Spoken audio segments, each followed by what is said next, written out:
The bird flu has been making headlines since the first outbreak in the U.S. back in 2022. And since then, reports of humans being infected have increased. Now the USDA will begin testing raw milk from dairy silos around the country to track that virus. Here to talk about how it could affect dairy farmers here in Wisconsin, Pam Jahnke. Thanks for joining us, Pam. Nice We don't to be usually with you guys. see you during this that's hour. what I was going to say. Well, that's a good thing, generally Stole speaking. you from the morning. Yeah.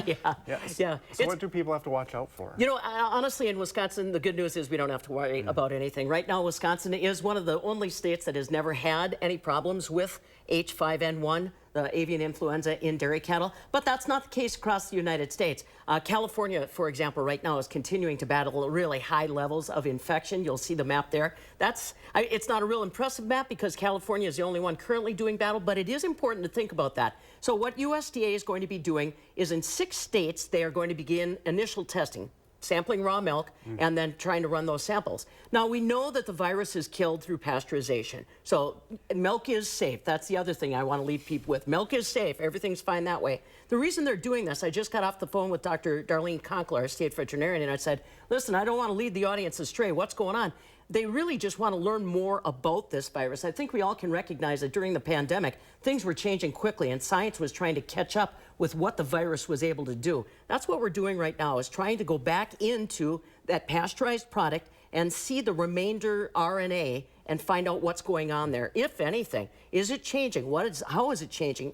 Is it by herd? Is it by state? Now, the 6 states that are initially starting are Colorado, California, Michigan, Mississippi, Oregon, and Pennsylvania. And I said, well, now Mississippi, but remember, they've got a heavy bird population down there. That's the chicken population, so they might be trying to keep the information going that way. And the other thing is, if you want to know where your milk comes from, and you heard me at the outset say Wisconsin has never had H5N1, we have not seen avian influenza in our bird population this fall.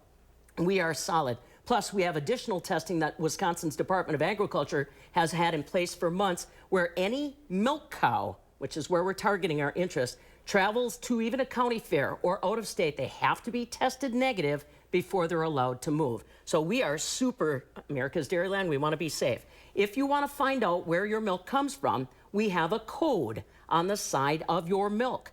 55 is Wisconsin's code. So if that milk came from Wisconsin, look for 55. If you're buying milk and you're not sure, you can go whereismymilk.com and you can look up every state and get an idea on where that milk comes from. If it's something that's of a concern to you, 55 is Wisconsin's milk code.